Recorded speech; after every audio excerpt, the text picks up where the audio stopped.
Assalamualaikum warahmatullahi wabarakatuh. Halo Sobat Pustaka, selamat datang kembali di program Living Collection UN Sunan Kalijaga Yogyakarta. Living Collection adalah sebuah program yang menyediakan koleksi berupa person yang mampu memberi informasi komprehensif tentang isu dan pemikiran yang menarik. Pada kesempatan kali ini, kita akan ngobrol tentang naskah kuno dan generasi muda. Bersama kita sudah hadir narasumber yang luar biasa. Beliau adalah Mas Bagus Febrianto, SS Home. Assalamualaikum Mas. Waalaikumsalam Mas Davi. Ya. Apa kabar Mas? Alhamdulillah. Baik Mas, pada program ini kita akan ngobrol tentang naskah kuno. Tapi sebelum ke sana saya ingin tahu latar belakang pendidikan Mas, lalu kenapa tertarik dengan naskah kuno gitu Mas. Kan jurusannya ilmu sastra Nusantara di UGM. Ya, terima kasih Mas Davi dan sahabat pustaka ya. Iya. Saya menekuni dunia sastra itu secara akademis itu dimulai dari S1.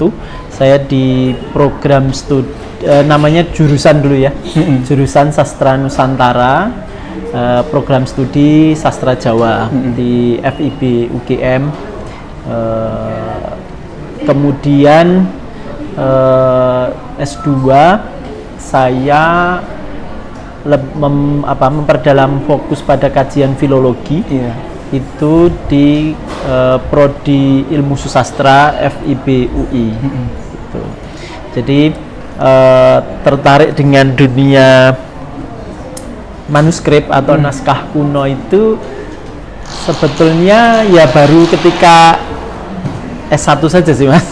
Karena membaca aksara Jawa pun jujur saya itu bisa membaca aksara Jawa itu ketika kuliah S1. Sebelumnya saya hanya seneng aja dengan seni tradisi Jawa ya, karena basic saya dulu sempat mengenyam pendidikan SMK di SMKI atau SMK Negeri 1 Kasihan Bantul di seni karawitan. Nah, kemudian tertarik dengan dunia sastra, saya coba lanjut ke ilmu sastra Jawa tadi. Siap. Terkait dengan jurusan sastra Nusantara ini Mas, apakah ini betul-betul pilihan Mas Bagus atau dorongan orang tua? Ya kamu di sini saja. Karena banyak juga Mas yang jurusan sastra tapi bukan pilihan dari hatinya gitu ya. Iya. Alhamdulillah pilihan itu adalah pilihan dari saya sendiri, dan saya memang sangat kepingin untuk memperdalam ilmu sastra. Kalau biasanya memang teman-teman saya di SMK itu rata-rata kalau melanjutkan ya ke isi ya. Karena mereka lanjut ke seninya ya, praktek gitu. Tapi saya waktu itu saya berniat saya ingin ke sastra aja deh gitu, dan memperdalam sastra Jawanya, sehingga itu yang menjadi dorongan saya untuk lanjut ke sastra Jawa atau sastra Nusantara. Oke Mas, terkait dengan dunia sastra ini, tentu bersentuhan dengan naskah kuno gitu ya Mas ya. Dan ketika Mas belajar tentang naskah kuno ini, sejauh mana sih minat generasi muda? Apakah semakin hari itu semakin meningkat atau semakin menurun?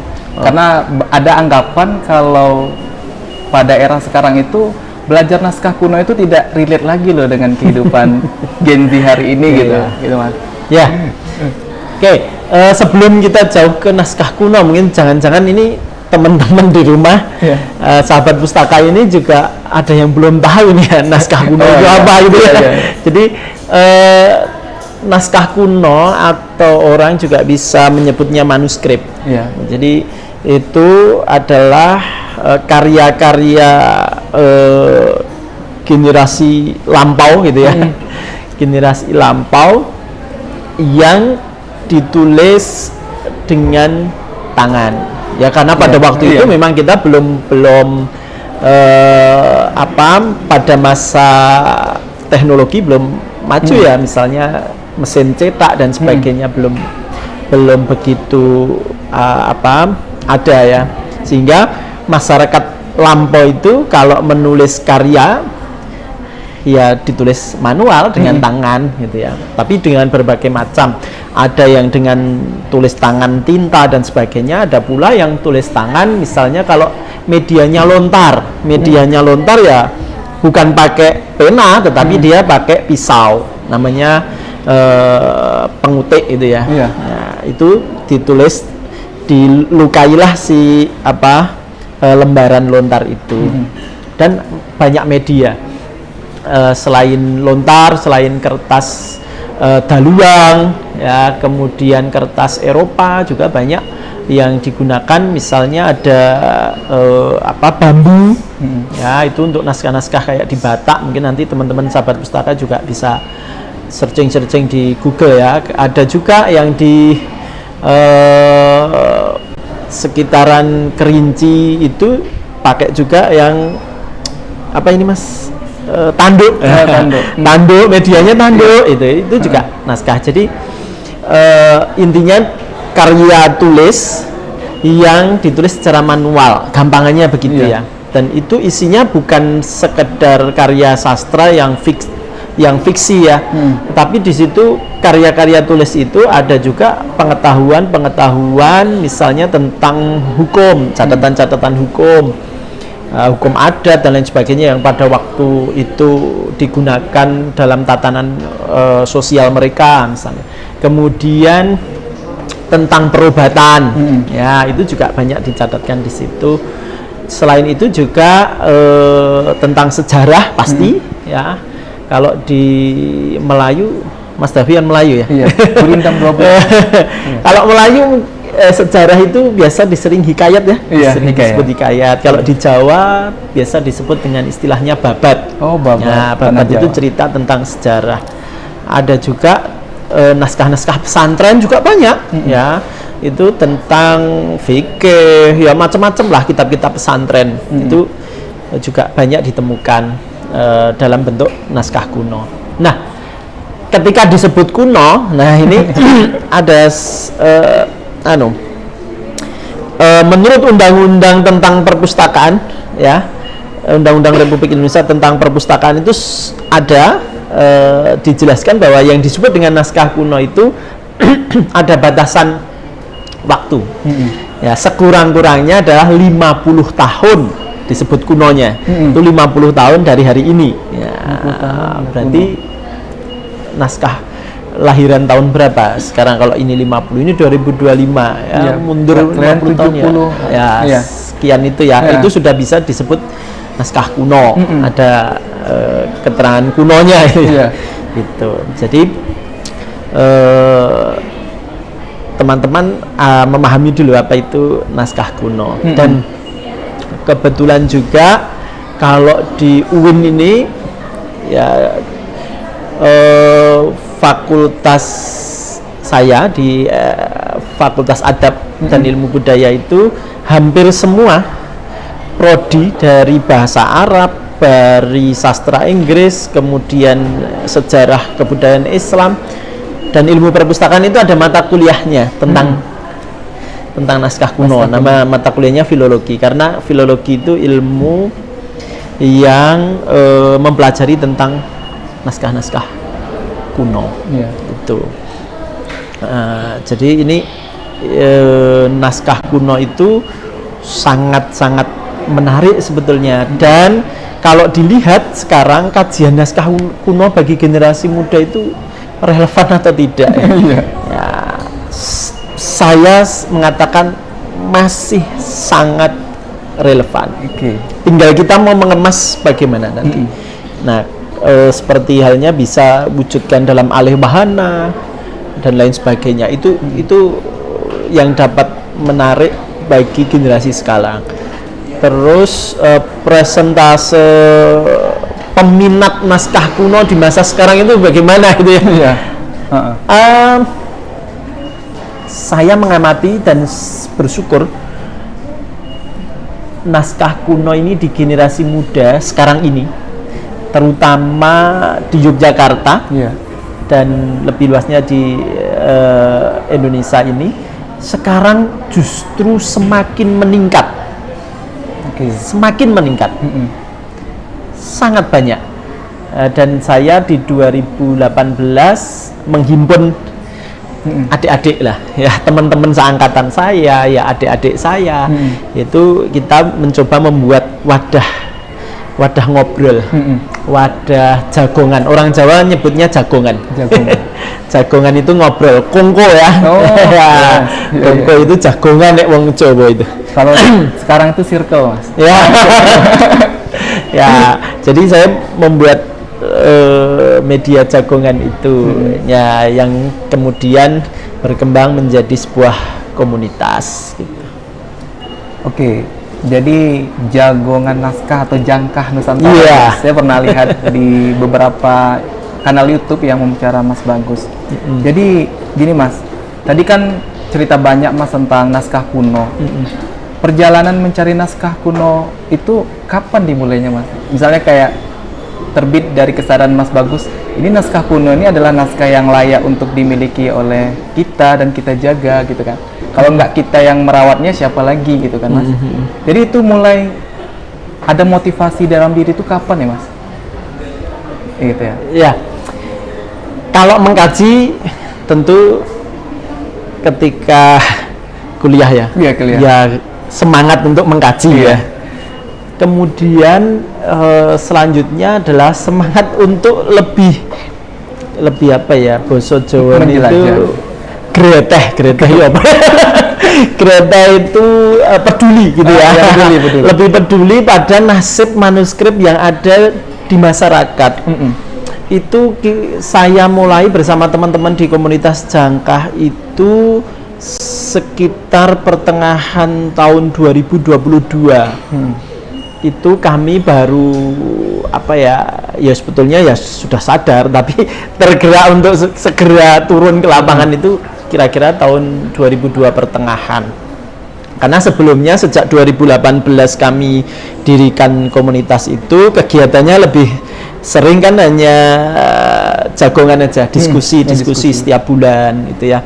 Terus kemudian di 2022 kami kok kayaknya itu kita harus peduli ya yang ada di masyarakat. Kita kan kalau bicara manuskrip Yogyakarta, kita selalu tahunya pasti hanya di dua tempat setidaknya.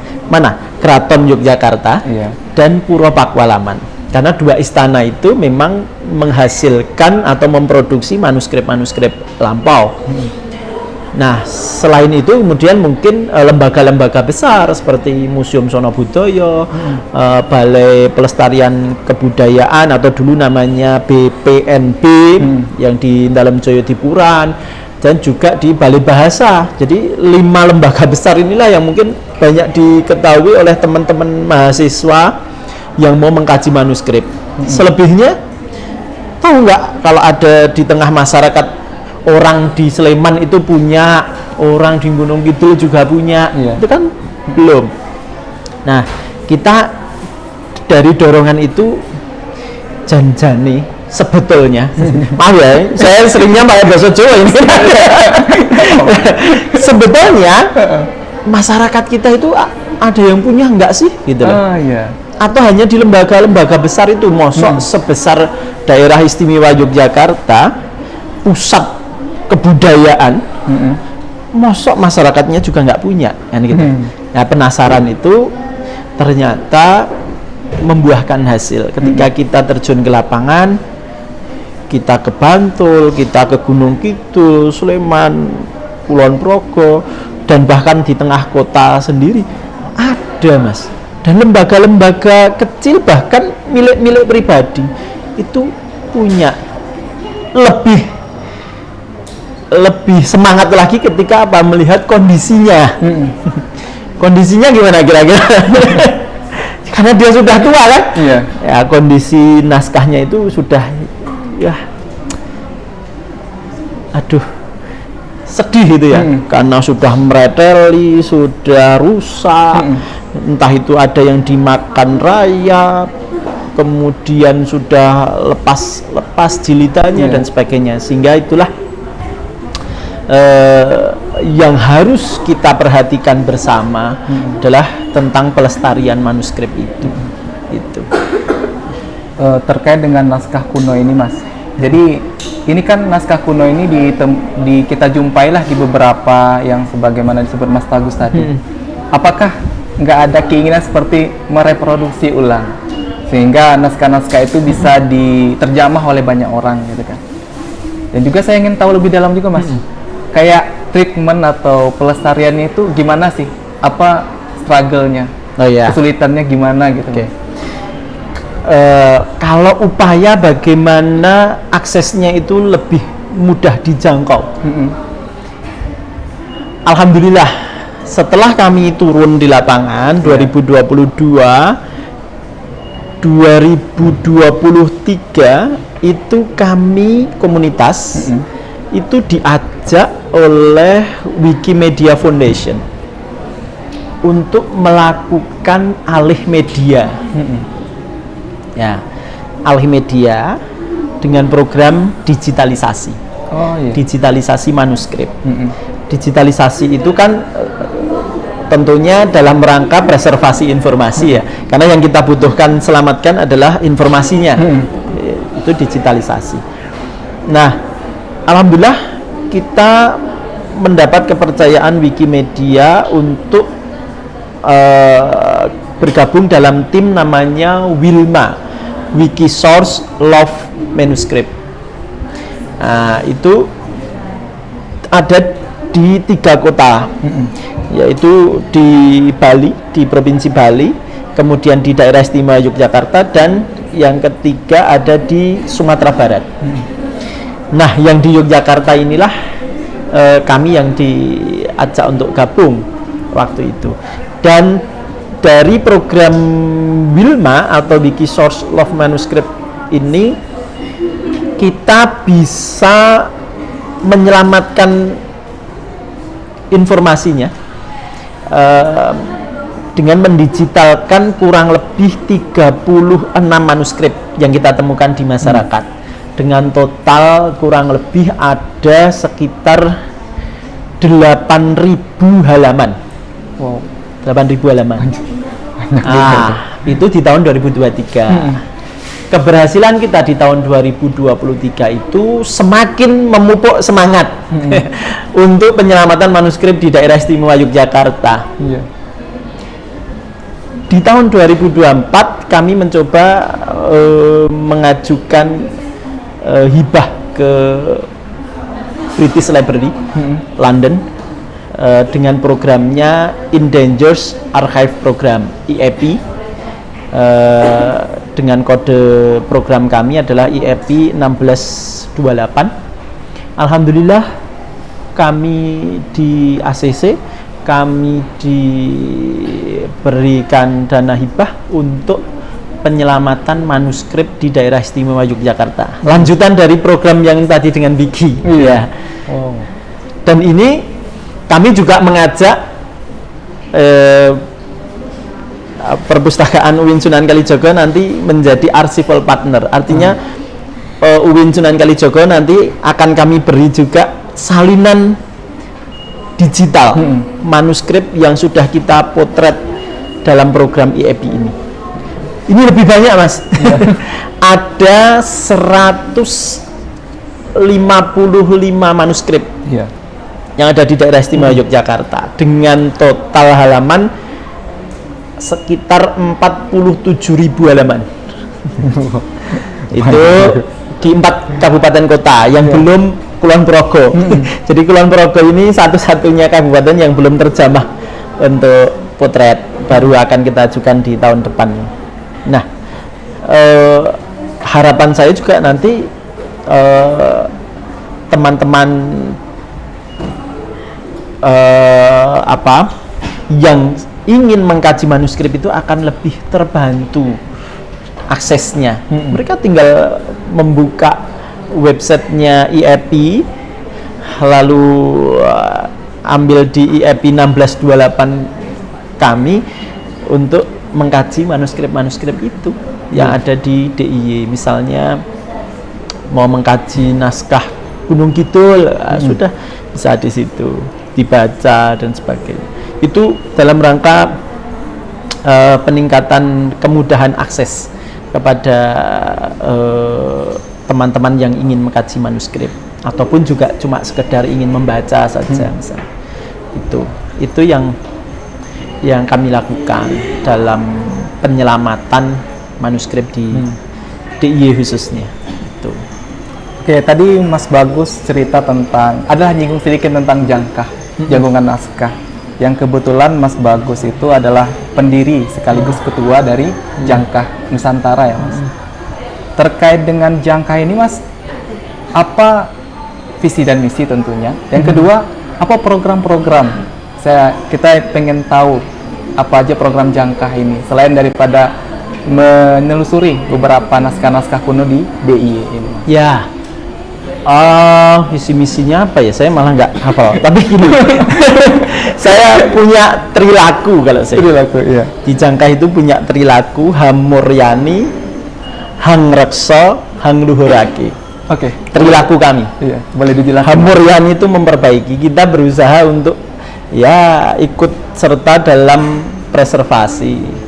Syukur-syukur bisa restorasi dan konservasi, tapi kan biayanya besar ya. Ya, kita setidaknya dipreservasi dulu.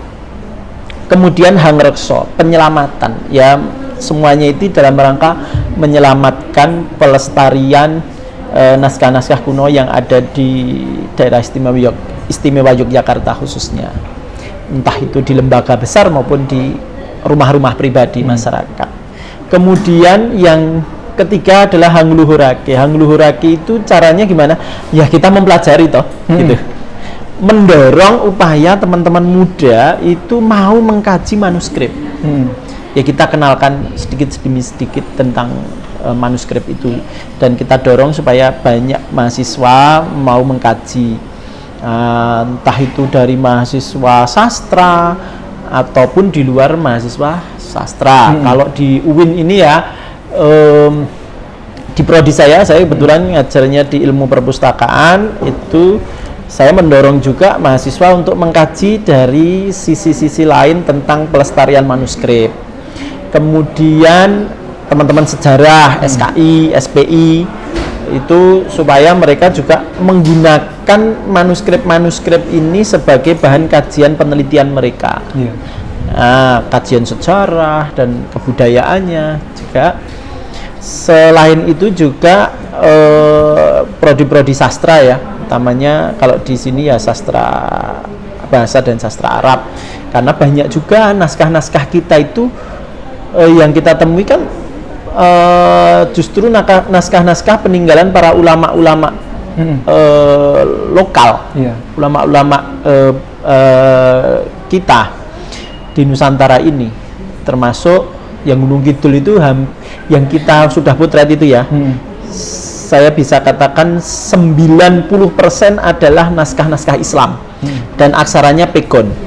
Wow. Aksara Pegon, bukan aksara Jawa. Berarti teman-teman UIN Sunan Kalijaga ini juga penting untuk mengkajinya. Nah, saya nggak tahu nanti prodi apa selain di Fakultas Adab ya. Selain itu juga kalau di Usuluddin setahu saya ada ilmu Al-Quran tafsir. Teman-teman di IAT itu mengkaji tentang Al-Quran, naskah-naskah kuno, Quran kuno tulisan tangan. Karena kebetulan saya dulu juga, anggota Jangkah itu ada beberapa yang dari anak IAT. Karena dulu awalnya saya minta bantu untuk melakukan pendataan, inventarisasi naskah-naskah yang ada di masyarakat yang Al-Quran, kemudian naskah-naskah kitab itu. Karena saya basicnya orang sastra Jawa ya, walaupun saya ngajar di UIN loh ini, tapi nek kon maca kitab ya ora iso, enggak ahli. Nah, jadi tentu saya harus cari ahlinya juga lah ya, teman-teman yang dari pondok pesantren ya. Kalau saya pondokan pesantren kilat saja. Jadi saya nggak mampu. Kalau saya nggak mampu ya harus katakan nggak mampu kan. Betul. Maka saya panggillah teman-teman mahasiswa IAT dan sebagainya untuk gabung, dan mereka senang. Akhirnya sudah lahir beberapa skripsi yang dari penelusuran manuskrip di lapangan dari teman-teman IAT itu, Al-Quran yang ada di masyarakat. Nah, itu puncaknya adalah ngluhurake. Setelah kita memperbaiki, setelah kita melestarikan, yang harus kita lakukan adalah meluhurkan. Meluhurkan itu kan dengan cara mewartakan karya-karya para leluhur kita yang sebetulnya sangat dan masih bisa dan relevan bagi kehidupan masyarakat sekarang. Nah, dan tentunya kajian manuskrip itu tidak bisa berdiri sendiri oleh teman-teman filolog. Ya, filolog itu tugas utamanya kan menjadi jembatan komunikasi, itu tugas dasar. Jembatan komunikasi antara penulis masa lampau dengan pembaca masa kini, karena keterbatasan aksara, keterbatasan bahasa, ya kita sebagai jembatan komunikasi saja dengan langkah mengalih aksarakan, dengan langkah menerjemahkan. Lah kalau misalnya isinya tentang perobatan, ya cara ngeluhurkenya yaitu dengan mengajak teman-teman di farmasi misalnya. Nah, ini ada naskah tentang jamu nih, obat batuk, obat apalah. Coba, ini sudah kami alih aksarakan, sudah kami terjemahkan, coba kamu kaji misalnya dosisnya. Ini kan nggak ada keterangan dosisnya, cuma ramuannya begini-begini. Kalau kami orang sastra nanti malpraktek ya. Itu tentu kita harus mengajak ilmu lain, misalnya farmasi, ayo dikaji. Nah, itu penting sebetulnya. Jadi filolog tidak bisa berdiri sendiri juga, gitu. Nah, harapannya juga ilmu filologi itu harusnya tidak hanya dikaji atau dipelajari di fakultas adab atau fakultas sastra ya. Harusnya ya itu menjadi pokok di fakultas apapun, karena cerita-cerita, catatan-catatan dari masa lampau itu justru ada di manuskrip, dan paling tidak bisa mempelajari manuskrip itu. Karena kita sendiri juga harus tahu bahwa kerja-kerja filologi ini kan, kalau kita bicara tentang sejarah perpustakaan, dulu Plato, dulu ilmuwan-ilmuwan lama yang hidup di masa Iskandaria itu, dia kan kerja filologi, mengumpulkan naskah-naskah Yunani kuno, Babilonia, ya dikaji menjadi ilmu filsafat, menjadi ilmu eksak, ya, fisika dan lain sebagainya. Begitu juga ketika masa Baitul Hikmah Abbasiyah itu kan juga begitu. Mereka mempelajari naskah-naskah Yunani juga, naskah-naskah dari India, naskah-naskah di sekitaran Baghdad lah ya. Itu dipelajari, dijadikan catatan-catatan penting, sehingga lahirlah ilmuwan kedokteran, ilmuwan fisika, ilmuwan apapun lah, matematika dan sebagainya. Jadi ketika kita bicara manuskrip, janganlah terbatas bahwa itu karya sastra, karya fiksi, karena di dalamnya banyak catatan-catatan ilmu pengetahuan. Jadi itu puncak yang harus kita lakukan adalah meluhurke. Dengan tadi ada jagongan itu, ya, ada jagongan naskah. Kemudian kami juga beberapa kali sempat membuat jangkah akademi. Jangkah akademi itu ada tentang penulisan populer, bagaimana menginformasikan, mengajari teman-teman menulis populer, artikel-artikel populer untuk menceritakan isi-isi tentang manuskrip, sisi-sisi tentang manuskrip. Kemudian kami juga pernah membuat program di Jangkah Akademi, misalnya latihan membaca aksara Jawa, latihan membaca aksara Pegon, gitu. Itu juga kita lakukan, namanya program Jangkah Akademi. Kemudian kami juga beberapa waktu yang lalu, tahun lalu kami buat magang. Jadi kami magang komunitas tapi membuka untuk magang mahasiswa. Buat program magang mahasiswa untuk mengolah manuskrip-manuskrip yang ada di masyarakat tadi, pendataan, inventarisasi dan sebagainya. Kemudian pada puncaknya ya tadi ada alih media, digitalisasi, dan juga alih wahana. Ini kita ada alih media, ada alih wahana. Kalau alih wahana itu dari sebuah tulisan berubah menjadi sebuah produk apa? Misalnya pertunjukan. Itu yang kita lakukan di 2023. Menjadi sebuah pertunjukan, dari kajian naskah menjadi sebuah pertunjukan. Ada juga sekarang alih wahana macam-macam, Mas. Bisa berupa batik, bisa berupa komik. Ini yang kami sedang berencana mau membuat komik dari alih wahana dari sebuah naskah koleksi di kota Yogyakarta. Baru kita pilih ya. Ada rencananya yang milik masyarakat atau milik salah satu lembaga besar di Yogyakarta. Gitu. Oke Mas, terkait dengan naskah kuno sangat menarik sekali dengan cerita-cerita yang diceritakan oleh Mas Bagus. Jadi saya ingin tahu Mas, dari manuskrip itu, manuskrip mana yang paling menyentuh atau paling mengubah Mas Bagus gitu? Pasti ada naskah manuskrip Nusantara kuno Jawa gitu Mas. Jadi setelah Mas mengkaji itu, lalu ada apa efek sampingnya? Dalam arti itu kayak merubah pola pikir, pola bersikap Mas Bagus gitu Mas. Saya ingin tahu aja. Wah, apa ya, ini berat ini. Saya tuh lebih banyak mengkaji manuskrip seni pertunjukan sih sebetulnya. Jadi S1, S2 itu mengkajinya manuskrip seni pertunjukan, seni tari khususnya. Nggak tahu ini nanti sekolah berikutnya memang ada rencana untuk balik lagi ke seni tari lagi. Jadi kajian seni filologi seni pertunjukan ini kan belum begitu banyak, walaupun sekarang ini sudah menjadi tren baru, tren baru dalam kajian filologi di filologi pertunjukan. Kemudian kalau yang naskah yang non itu ya, ada satu naskah milik masyarakat di Gunung Kidul tadi, itu Serat Mina.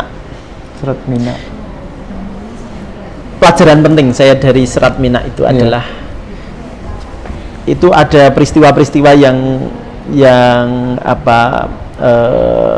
melingkupi ketika mengkaji manuskrip itu. Nggak usah saya ceritakan ini ya peristiwa itu.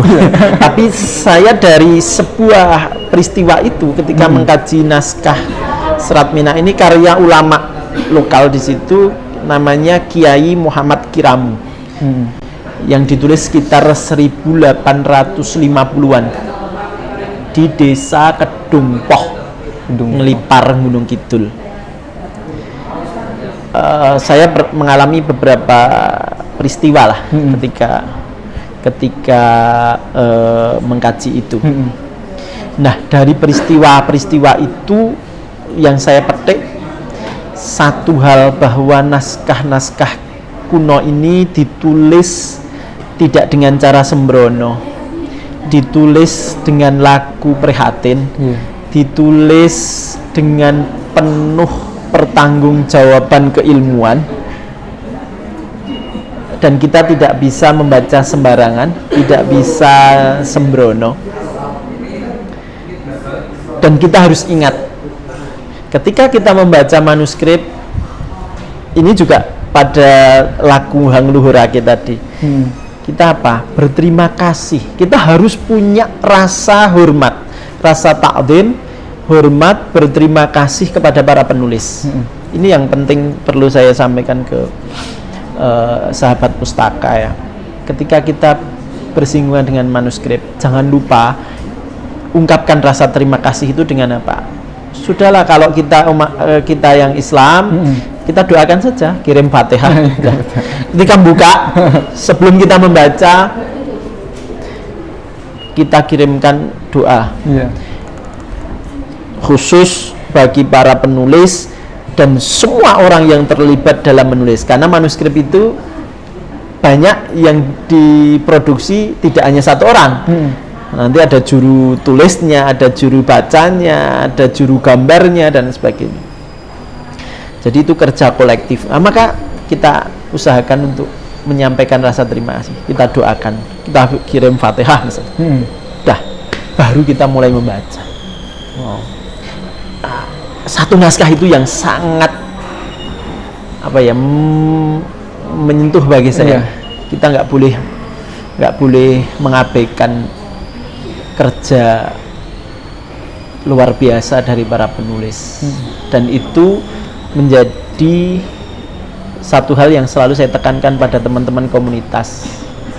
Jangan lupa awali dengan doa, awali dengan rasa syukur dan berterima kasih, karena dari catatan-catatan mereka kita bisa belajar banyak hal tentang pengetahuan, tentang informasi masa lampau yang akan menjadi bekal kita dalam menapai kehidupan di masa yang akan datang. Itu saja sih. Luar biasa. Ini Mas, ini pertanyaan terakhir sih di catatan saya. Jadi bagaimana cara Mas Bagus untuk biar kami generasi muda ini peduli dengan naskah kuno atau manuskrip? Ini Mas. Jadi langkah instan kalau boleh. Jadi langkah instan ya. Iya. Langkah instannya jangan anggap bahwa sebetulnya sudah saya ungkapkan ya. Jangan anggap bahwa manuskrip itu hanya sekedar cerita fiktif. Pertama itu. Kemudian cintailah aksara lokal kita. Karena manuskrip itu lebih banyak ditulis dengan aksara lokal. Cintailah dulu aksara lokal. Karena dengan mencintai aksara lokal nanti teman-teman akan tertarik dan mau membaca. Jadi kalau sudah merasa wah tulisannya kok begitu, nggak menarik, jangan. Coba dalami dulu aksara lokal. Setelah itu teman-teman bisa melihat gambar-gambar yang ada di manuskrip. Jadi di manuskrip itu ada juga naskah-naskah yang berisi iluminasi dengan hiasan-hiasan bergambar. Itu bagian dari mencoba menarik mereka. Oh, seneng dulu, HP ya ternyata ada bingkainya yang berbunga-bunga dan sebagainya. Baru kemudian mulai mencoba untuk membaca. Jadi cara instannya menurut saya ya Anda harus cinta dulu. Karena filologi itu awalnya adalah cinta kata. Siap. Jadi saya kalau membuka perkuliahan mata kuliah filologi ke mahasiswa adalah sejatinya filologi adalah sebuah cinta, mencintai ilmu. Dan naskah itu ibarat seorang pacar. Dia harus diperhatikan, harus kita cintai dengan sepenuh hati, walaupun rumit. Ya, kita sebagai cowok kan begitu ya. Wanita itu kadang rumit ya. Nah, itu naskah juga begitu. Rumitnya apa? Aksaranya dan sebagainya. Kita harus memahami itu sehingga ketika kita bisa memahami kerumitan itu, kita bisa mencintai, kita tidak kemudian putus asa terhadap kerumitan itu. Insya Allah kita akan semakin sayang, semakin tumbuh rasa kasihnya kepada manuskrip. Itu aja sih. Terima kasih banyak Mas Bagus Prianto atas ilmu yang telah dibagikan kepada kita semua hari ini. Siap. Kita doakan mudah-mudahan Mas Bagus dan timnya di Jagongan Naskah diberikan kemudahan dan kelancaran dalam menyusuri naskah-naskah kuno di Jawa ini. Siap. Jujur Mas, saya yang paling banyak dapat informasi, yang paling dapat ilmu pada obrolan kali ini. Siap. Baik, demikianlah obrolan kita pada kesempatan kali ini. Mudah-mudahan obrolan ini dapat bermanfaat untuk teman-teman sahabat pustaka dimanapun berada. Demikian, wassalamualaikum warahmatullahi wabarakatuh. Waalaikumsalam warahmatullahi wabarakatuh.